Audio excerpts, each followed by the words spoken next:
जय माता दी दोस्तों मैं रत्नदीप जैन और आप देख रहे हैं हमारा यूट्यूब चैनल। मैं अपने यूट्यूब चैनल पर आप सभी का बहुत बहुत स्वागत करता हूं। मैं आप सभी के सामने फिर उपस्थित हुआ हूं वृषभ राशि वाले जातकों के लिए केतु के राशि परिवर्तन का प्रभाव लेकर। केतु देव 12 अप्रैल को अपना राशि परिवर्तन कर रहे हैं।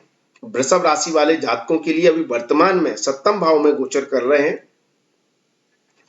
और 12 अप्रैल को सप्तम भाव से वह राशि परिवर्तन कर छठे भाव में आ जाएंगे। तो ऐसी स्थिति में वृषभ राशि वाले जातकों के लिए क्या प्रभाव देंगे? ये वो लाखों करोड़ों वृषभ राशि वाले जातकों की गोचर कुंडली है, जिनकी जन्म राशि, जिनकी नाम राशि या जिनकी लग्न राशि वृषभ है, वो इसको समझ सकते हैं। तो यहां पर छठे भाव में केतु देव एक तो आपको शत्रु हंता बनाएंगे। यदि आपको अपने शत्रुओं से, विरोधियों से परेशानी है तो आपके शत्रु आपसे भय खाने लगेंगे, आपसे डरने लगेंगे, क्योंकि छठे भाव में क्रूर ग्रह, पापी ग्रह शत्रुओं का नाश करते हैं। तो ये बहुत अच्छी स्थिति बनेगी व्यापारियों के लिए, जो भी व्यापारी है, क्योंकि व्यापार में कंपटीशन होता है। तो एक तरह से आपका कंपटीशन खत्म कर देंगे। आपको किसी से लड़ने की जरूरत ही नहीं है, किसी से का विरोध का सामना करने की जरूरत ही नहीं है। अपने आप विरोधी आपके दूर हट जाएंगे, आपसे दूर हो जाएंगे और आपके व्यापार में कई ज्यादा बढ़ोतरी हो जाएगी, कई ज्यादा लाभ प्राप्त होने लगेंगे। जब कंपटीशन ही नहीं होगा, आप ही राजा हैं, आपको ही आगे बढ़ना है, आपको ही जीतना है, तो फिर डर किसका? किसी चीज का नहीं। तो इसलिए आपके शत्रु आपके विरोधियों का दमन करेंगे। दमन दो तरह से होगा, या तो आपके अंदर ही कंपटीशन की भावना खत्म हो जाएगी, आपको परवाह ही नहीं है कि सामने वाला आपको परेशान कर रहा है, आप उसकी परवाह ही नहीं कर रहे, आपके काम में खलल डाल रहा है, आपके काम को बिगाड़ रहा है, लेकिन आपको उसकी परवाह ही नहीं है। आप अपने काम से काम रखे हुए हैं और अपने काम पर फोकस कर रहे हैं, क्योंकि केतु मंगल के समान फल देता है। तो आपको वो असीम ऊर्जा, शक्ति और ताकत दे देता है छठे भाव में कि आप सिर्फ मेहनत करना और चीजों को अचीव करना जानते हैं। तो जब आपको उस चीज के प्रति डर ही नहीं है, उस चीज के प्रति आपकी कोई चिंता ही नहीं है, तो आपको निश्चित तौर पर लाभ मिलेंगे। दूसरा, विरोधी आपके आगे से खुद हट जाए, वो खुद आपसे डरने लगे, वो खुद आपका सामना करना पसंद ना करें, तो ऐसी स्थिति में भी आपके लिए कंपटीशन नहीं रहेगा। और यदि कोई गलती से पंगा ले भी लेता है आपसे, मान लो, और आप अपनी पर आ गए, तो वो सामने वाला आपके सामने टिक नहीं पाएगा। केतु वो ताकत, वो शक्ति आपको यहां पर दे देता है। तो 18 महीने केतु का गोचर रहेगा तुला राशि में, छठे भाव में वृषभ राशि वाले जातकों के लिए। तो ये 18 महीने आपके लिए बहुत शानदार रहने वाले हैं। किस मामले में? फिर से बताऊं, किसी भी चीज में बिना कंपटीशन के आगे बढ़ने में, या कंपटीशन करने की जरूरत नहीं है, कंपटीशन में विजय प्राप्त करके आगे बढ़ने में। तो यह स्थिति छात्रों के लिए भी बहुत अच्छी है। छात्रों को भी, जो भी कॉम्पिटिटिव फील्ड में बैठ रहे हैं, उनके लिए बहुत लाभकारी स्थिति बनेगी। जो व्यक्ति भी इंटरव्यू देने जा रहा है जॉब के लिए, उसके लिए बहुत लाभकारी स्थिति बनाएंगे, क्योंकि कंपटीशन खत्म कर रहे हैं। आपके लिए लाभकारी स्थिति यहां पर केतुदेव बनाने लगेंगे। लेकिन छठा भाव आपके अधीनस्थ कर्मचारियों का होता है, आपके नीचे काम करने वाले लोगों का होता है, उनसे आपको समस्याएं देंगे। आपके अधीनस्थ कर्मचारियों की अनरियलिस्टिक डिमांड होंगी। केतु ग्रह एक ऐसा ग्रह है, केतु राहु दोनों ही, जो अनरियलिस्टिक मतलब वास्तविकता में जो चीजें संभव नहीं है या हो नहीं सकती या कर नहीं सकते, ऐसी उम्मीदें व्यक्ति करने लगता है। तो यहां पर अनरियलिस्टिक डिमांड, यहां पर आपके अधीनस्थ कर्मचारी, आपके वर्कर, आपके नौकर आपसे करने लगते हैं, और यदि वो आपको सपोर्ट नहीं करेंगे या उनको आप लेकर नहीं चलेंगे तो समस्या आने लगती हैं। तो यहां पर केतु परेशान करने लगता है अपने अधीनस्थ कर्मचारियों की डिमांड पूरी करते करते। तो जो लोग बड़ा उद्योग चलाते हैं, कारखाने हैं, मिलें हैं, वहां पर कर्मचारियों का विरोध देखने को मिल सकता है। इससे थोड़ी परेशानियां आ सकती हैं। नौकरी करने वाला व्यक्ति भी अपने सहकर्मियों से सही तालमेल नहीं उठा पाएगा, इसलिए यहां पर बैठा हुआ केतु जॉब भी छुड़वा देता है, नौकरी में भी समस्याएं दे देता है। तो इस तरह के चैलेंजेस आते हैं।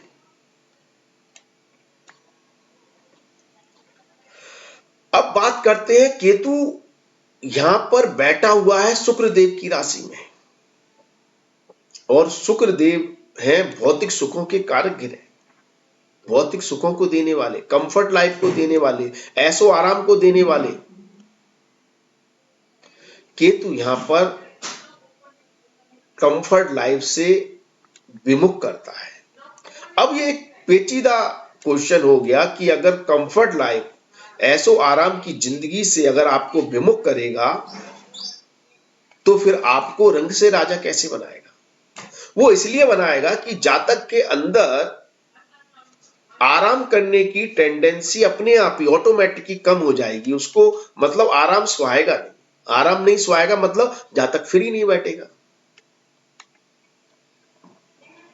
उसका मकसद होगा काम करना, मेहनत करना, सेवा करना, करते रहना, और बिना किसी भौतिक सुखों की डिमांड रखते हुए, बिना भौतिक सुखों की लालसा रखते हुए, बिना कंफर्ट लाइफ को की उम्मीद रखते हुए अपना जी जान लगा देगा अपने कार्य में, अपने काम में, अपनी सर्विस में, अपनी नौकरी में। तो इसके कारण जातक ऊंचाइयां पकड़ेगा। जब जातक को काम के सिवा कुछ दिखेगा ही नहीं तो मेहनत का तो फल मिलता ही है दोस्तों। इसलिए यहां पर केतु रंग से राजा बनाने की ताकत रखता है। लेकिन ऐसा जरूरी नहीं है कि मेहनत करने वाला व्यक्ति को धन मिल ही जाए, क्योंकि जितनी मेहनत मजदूर व्यक्ति करता है उतना तो शायद कोई व्यक्ति करता ही नहीं है। जितनी मेहनत किसान करता है उतनी मेहनत तो शायद आम आदमी करता ही नहीं है, लेकिन वो राजा नहीं बन पाते हैं। लेकिन राहु केतु एक ऐसे ग्रह हैं जो टेक्निक के साथ मेहनत करने की टेंडेंसी देते हैं। केतु एक खोजी प्रवृत्ति का ग्रह है, रिसर्च वाला ग्रह है, टेक्निकल ग्रह है, कंप्यूटर में तो मास्टर है। तो जो लोग तकनीकी से जुड़े हैं, जो लोग टेक्नोलॉजी को पसंद करते हैं, जो लोग आईटी इंडस्ट्रीज में हैं, जो लोग खोजबीन या रिसर्च के काम से जुड़े हुए हैं, जो लोग डॉक्टर हैं, एडवोकेट हैं, पुलिसकर्मी हैं, उनके लिए ये रंग से राजा बनाने की संभावनाओं को बहुत ज्यादा प्रबल कर देगा, बहुत ज्यादा बढ़ा देगा। क्योंकि ये अचानक परिवर्तन लाते हैं जीवन में, अचानक छाया ग्रह हैं। वास्तविकता में इनका कोई रूप नहीं है, वास्तविकता में ये ग्रह नहीं है, ये छाया ग्रह हैं। छाया कभी अचानक बड़ी हो जाती है, अचानक छोटी हो जाती है। प्रकाश, किस तरह का प्रकाश आपकी बॉडी पर, किस तरह की ऑरा है, उसके अनुसार। तो ऐसा ही चमत्कार ये राहु केतु दिखाते हैं, क्योंकि ये आपको पूर्व जन्म के कर्मों का फल देते हैं। केतु यहां पर आपको डिटैच करता है आपकी कॉम्पिटिटिव एबिलिटी से। क्यों? क्योंकि पिछले जन्म में आपने अपने झंडे पहले ही गाड़ रखे थे, आपको कोई हराने वाला नहीं था। तो आपको इस जन्म में पूरा कॉन्फिडेंस है कि यार कंपटीशन तो मेरे लिए तुच्छ है, इसलिए उसकी परवाह ही नहीं करना। शत्रु, दुश्मन, विरोधी, कॉम्पिटिटर मेरा कुछ नहीं कर पाएगा, इसलिए आप उसके बारे में सोच ही नहीं रहे। इसलिए आपको उन सब चीजों से डिटैच कर रहा है, क्योंकि वो सारी चीजें आपने पहले ही अचीव कर ली हैं। जो आपने अचीव कर ली है, उनको अचीव करना आपके लिए कौन सी बड़ी बात है, आपके लिए बहुत ईजी लग रहा है, और है भी, केतु बना भी देता है। इसलिए यहां पर आपके लिए विरोधियों से लाभ प्राप्त होने की संभावनाएं बना रहा है। विरोधियों से लाभ कैसे? यदि सामने वाले का व्यापार अगर खराब हो जाए तो आपको तो ऑटोमेटिक लाभ हो जाएगा ना। अगर हम जियो की बात करें तो अंबानी को फायदा हुआ क्योंकि उसके कॉम्पिटिटर खत्म हो गए, उसके विरोधी खत्म हो गए। सिर्फ कंपटीशन में सिर्फ दो ही कंपनियां हैं, एयरटेल और जियो, बाकी सबको खत्म ही कर दिया। तो जब विरोधी खत्म हो जाता है तो आपको तो ऑटोमेटिक लाभ प्राप्त होता है ना, आपकी मोनोपोली चलेगी। अपने हिसाब से रेट रखो, अपने हिसाब से काम करो, तो ऐसी स्थिति बना देता है व्यापार में। लेकिन अधीनस्थ कर्मचारियों का सहयोग लेकर चलना बहुत जरूरी है। एक केतु की समस्या ये है कि कंफ्यूजन देता है जहां भी बैठता है, क्योंकि केतु का सर नहीं है, विदाउट सर बॉडी है। सर नहीं है तो उसके पांच पांच इंद्रियां नहीं है। पांच इंद्रियां कौन सी? देखना, सुनना, सूंघना, चखना और टच करना। ये पांचों इंद्रियां राहु के पास है। लेकिन केतु के पास छठी इंद्रिय है, जिसे सिक्स सेंस कहते हैं। तो केतु सिक्स सेंस देता है। जिन लोगों को पूर्वाभास होने लगता है कि ये होने वाला है मेरे साथ, ऐसा हो सकता है, ऐसा होगा, पहले से ही दिख जाता है, या दूसरों के बारे में आभास होने लगता है, या दुनिया में क्या होने वाला है उसका आभास हो जाता है, जो लोग भविष्यवाणी करने लगते हैं सिक्स सेंस के माध्यम से, उनका केतु अल्टीमेट होता है, शानदार होता है। केतु आपके सिक्स सेंस को बढ़ाता है। इसलिए केतु डरता है उन लोगों से जो लोग योगा करते हैं। योगा मतलब ध्यान करते हैं, मेडिटेशन करते हैं, क्योंकि ध्यान में, मेडिटेशन में बहुत बड़ी पावर है। उससे आप अपने चक्रास को डेवलप कर सकते हैं, और आपने अपने चक्रास को डेवलप कर लिया तो आपका सिक्स सेंस डेवलप हो जाता है, क्योंकि केतु अध्यात्म का कारक ग्रह है, मोक्ष मार्ग का कारक ग्रह है।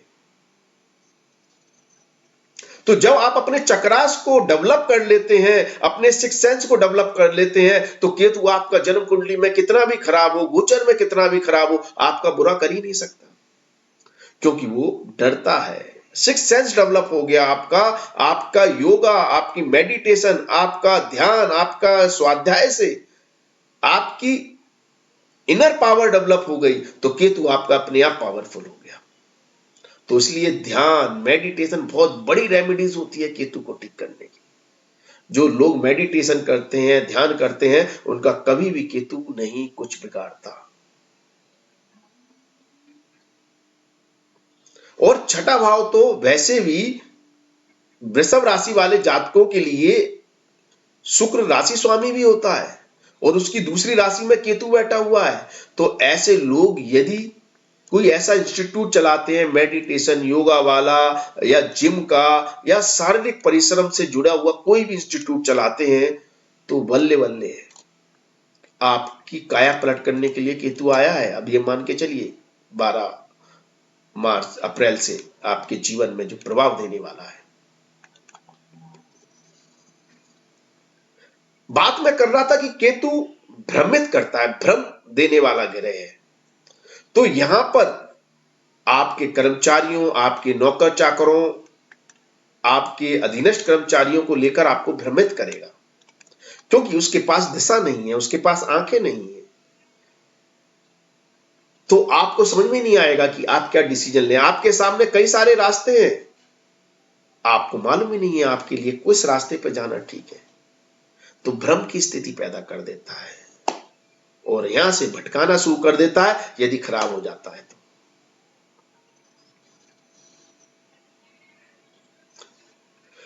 शुक्र की राशि में है भौतिक सुखों के प्रति यदि आप भागेंगे तो आपको बेईमान बनाने लगेगा। आपके मन में विचार आएंगे कि आप गलत काम से, गलत तरीके से, बेईमानी से पैसा कमाएं। फिर आपका केतु और खराब होता जाएगा, क्योंकि केतु उन लोगों के लिए लाभकारी होता है जो लोग मोह को त्याग देते हैं। यहां पर केतु मेहनत करा रहा है, आप बिना किसी इच्छा के, बिना किसी एक्सपेक्टेशन के सिर्फ मेहनत करें, केतु आपको इतनी आपकी झोली भर देगा पूछो नहीं। लेकिन जहां आप भौतिक सुखों की तरफ भागने लगेंगे, आप इच्छा करने लगेंगे कि मेरे पास बहुत बड़ा बंगला हो, लग्जरी गाड़ी हो, मेरे पास नौकर चाकर हो, मेरे पास भौतिक सुख हो, और जैसे ही आप मोह के पीछे भागेंगे केतु आपको वहां से डिटैच करने लगेगा। क्यों? क्योंकि ओवरऑल केतु का काम है मोक्ष मार्ग पर ले जाना, और मोक्ष मार्ग के रास्ते पर मोह सबसे बड़ा दुश्मन है। अगर कोई व्यक्ति मोक्ष मार्ग पर जाना चाहता है तो उसके लिए सबसे बड़ी रुकावट, सबसे बड़ी दिक्कत क्या है? मोह। अगर आप में किसी चीज के प्रति है मोह है तो आपको मोक्ष नहीं मिलेगा। अब मोक्ष मार्ग के रास्ते पर तो गुरु भी ले जाता है, लेकिन गुरु आपको शास्त्रों का ज्ञान देगा, अध्यात्म का ज्ञान देगा, आपको वेदों का ज्ञान देगा, आपको ज्ञान के माध्यम से संसारिक होते हुए भी मोक्ष मार्ग पर ले जाने की प्रेरणा आपको गुरु दे देता है। लेकिन केतु संसारिक भौतिक सुखों का त्याग कर कर आपको मोक्ष मार्ग पर ले जाता है। वहां से आपको पीड़ा देगा, तड़पन देगा, आपको स्टेबिलिटी नहीं देगा। जो लोग अपनी लाइफ में सेटल नहीं हो पाते उनका कहीं ना कहीं केतु खराब होता है। जिस चीज के पीछे भाग रहे हैं वही चीज उनको तड़पा रही है तो उनका केतु खराब है।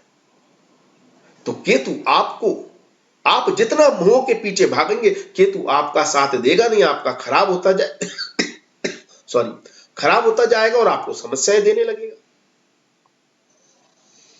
तो केतु की सबसे बड़ी चीज यह है कि मेडिटेशन के साथ आप चीज के पीछे भागे नहीं, और खास तौर पर तुला राशि में तो आप भौतिक सुखों के पीछे भागे नहीं, सिर्फ कर्म करें, आपको रंग से राजा बना देगा, आपकी दशा दिशा सब बदल देगा, आपके लिए शानदार योग बना रहा है। तो ये है केतु, इस तरह आपको लाभ दे रहा है केतु, इस तरह आपके जीवन में परिवर्तन ला रहा है केतु।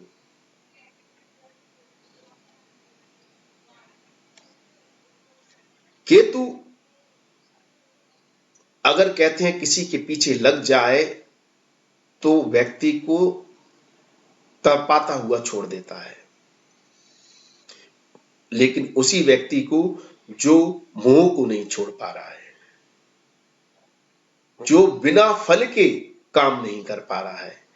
भगवान श्री कृष्ण ने भी कहा है कि तू फल की इच्छा मत कर और कर्म कर, अर्थात वो केतु का ही संदेश दे रहे हैं कि तू अगर फल की इच्छा नहीं करेगा, कर्म करेगा तो केतु तेरा अच्छा हो जाएगा।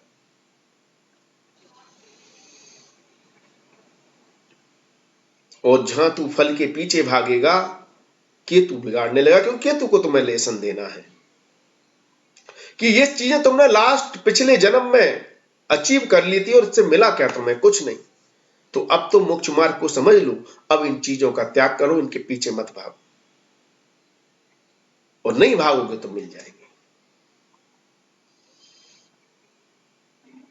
तो आपको कैसा लगता है कि आपके लिए किस तरह का बदलाव ये केतु लाने वाला है? आप हमें कमेंट्स के माध्यम से अवश्य बताएं। वीडियो अच्छा लगे तो लाइक शेयर कमेंट्स अवश्य करें। धन्यवाद, थैंक यू, जय माता दी, माता रानी आप सभी का कल्याण करें। धन्यवाद दोस्तों।